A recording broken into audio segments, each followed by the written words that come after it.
दिनों एक महिला डॉक्टर के साथ हुई अप्रिय घटना के बाद पुलिस आयुक्त और जिला कलेक्टर आशीष सिंह ने महिलाओं की सुरक्षा को लेकर शनिवार को सरकारी एवं निजी अस्पतालों के अधिकारियों के साथ एक बैठक आयोजित की। इस बैठक में अस्पतालों में महिलाओं की सुरक्षा के लिए क्या कदम उठाए जा सकते हैं, इस पर चर्चा की गई। बैठक में पुलिस आयुक्त राकेश गुप्ता भी उपस्थित रहे। कलेक्टर आशीष सिंह ने अस्पताल संचालकों के साथ अनौपचारिक चर्चा कर अस्पताल में सुरक्षा के पुख्ता इंतजाम करने, पर्याप्त सीसीटीवी कैमरे लगवाने, अस्पताल स्टाफ को मरीजों के परिजनों से अच्छा व्यवहार करने की ट्रेनिंग देने के सुझाव दिए। इसके साथ ही अस्पताल संचालकों से भी विभिन्न विषयों पर सुझाव लिए। इसके अलावा कलेक्टर ने यह भी कहा कि पेशेंट के साथ अटेंडर की संख्या को नियंत्रित किया जाए ताकि अस्पताल में भीड़ भाड़ को कम किया जा सके।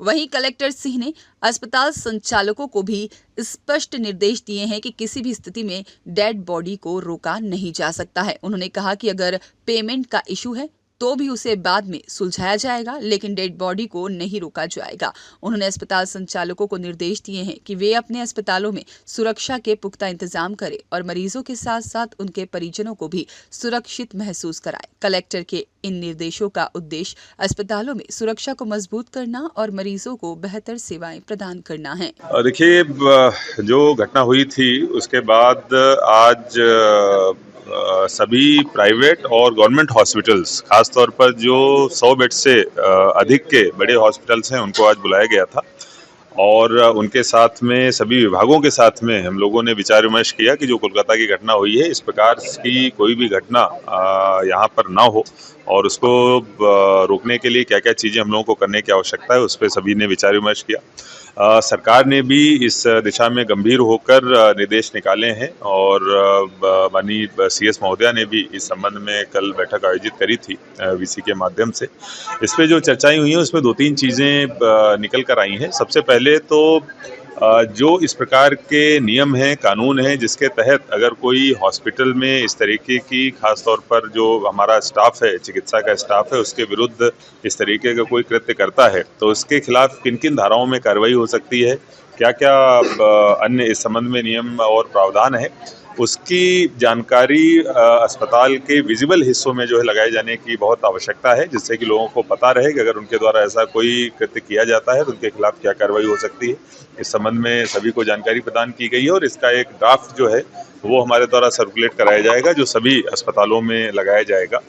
इसके अलावा एक चीज़ देखने में आई है कि खासतौर पर शासकीय अस्पतालों में भी और शासकीय अस्पतालों में और कई प्राइवेट अस्पतालों में भी कि जो अटेंडर्स होते हैं मरीजों के साथ जो जाते हैं, उनकी संख्या बहुत अधिक रहती है, जिसकी वजह से भीड़ भाड़ भी ज़्यादा होती है, मैनेजमेंट डिस्टर्ब होता है और कई बार हिंसा के इस तरीके के जो है मामले होते हैं।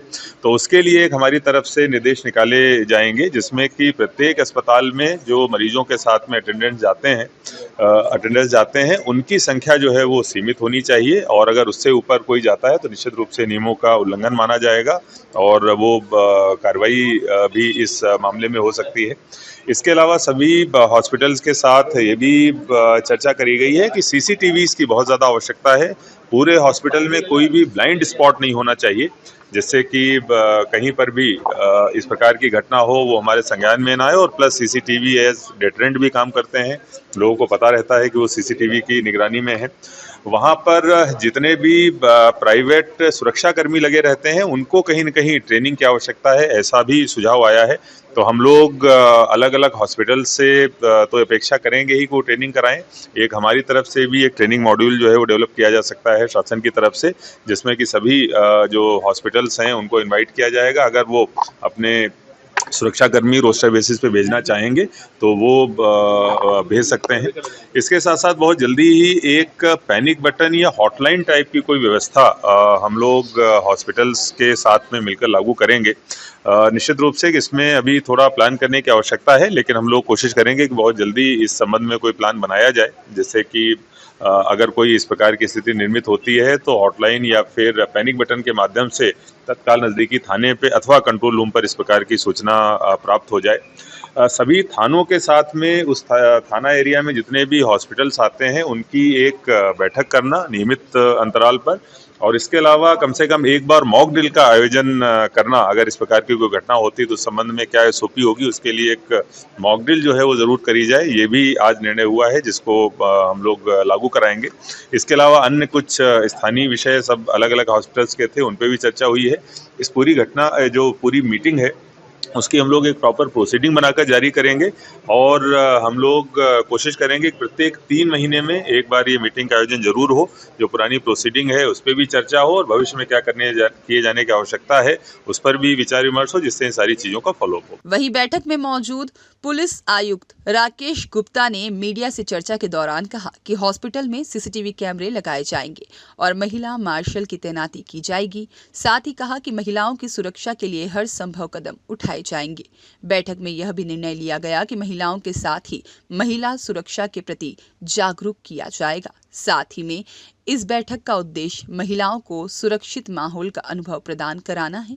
वहीं मीडिया से चर्चा करते हुए पुलिस आयुक्त ने यह भी कहा कि महिला सुरक्षा के लिए कोई भी कसर नहीं छोड़ी जाएगी। आज इन्हीं सब बातों को लेकर अस्पतालों में सुरक्षा को लेकर एक अच्छी बैठक हुई, जिसमें सभी प्राइवेट और गवर्नमेंट हॉस्पिटल्स के लोग थे। बहुत अच्छे सजेशंस इसमें सामने आए और क्या क्या हमें करना है, क्या हमें सीसीटीवी के लिए करना है, कैसे हम लाइटिंग के लिए करेंगे, कैसे थानों के साथ उनकी रेगुलर मीटिंग हो, इस बारे में बात हुई है। साथ ही कैसे इंटरनल कंप्लेंट कमेटी हर अस्पताल में बहुत अच्छी तरह की काम कर सके, इस बारे में भी बात हुई है।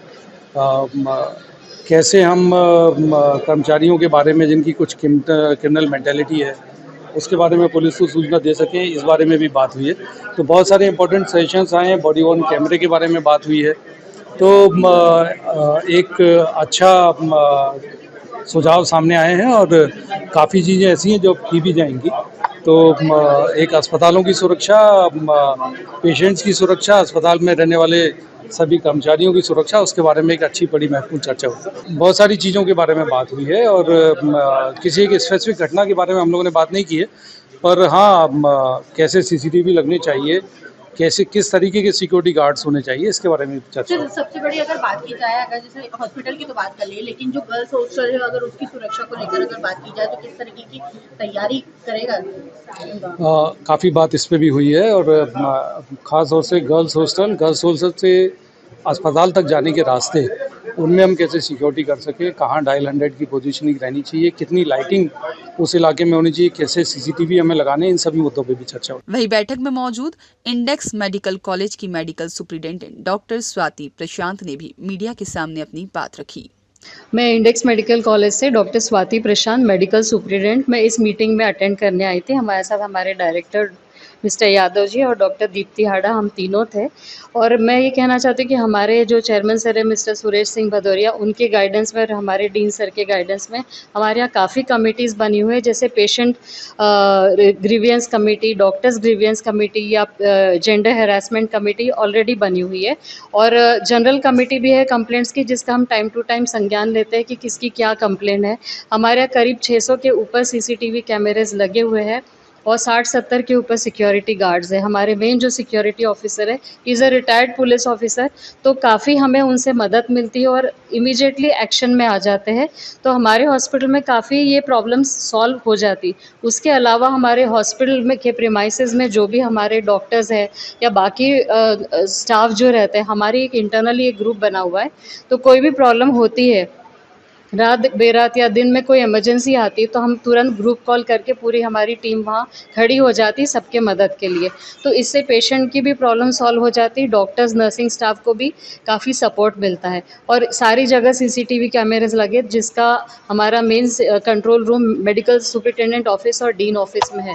तो कुछ भी प्रॉब्लम होती है तो हम बैक करके हम वो प्रॉब्लम्स देख के सॉल्व कर सकते हैं या जो कल्प्रिट है उनको पकड़ सकते हैं। एक होता है प्रिवेंशन और एक होता है एक्शन टास्क। तो हमारी प्रिवेंशन कमेटी भी बनी हुई है कि हमारे सीसीटीवी कैमरेज वर्किंग है कि नहीं, हमारी कमिटीज़ बनी है कि नहीं, किसको क्या करना है।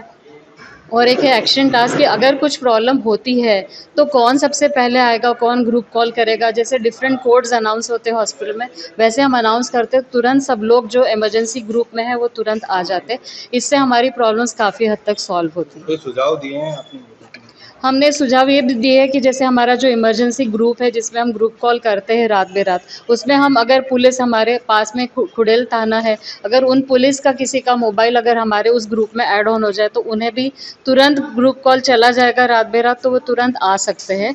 प्रॉब्लम बढ़ने के पहले ही वो सॉल्व हो सकती है। और दूसरा है कि अब हम हर पेशेंट या मरीज़ के साथ जो आते हैं उनका गेट पास भी बनवाते हैं, तो हमें आइडिया रहता है कि किसने एंट्री करी और किसने नहीं करी। ब्यूरो रिपोर्ट, सत्याग्रह न्यूज, मध्य प्रदेश।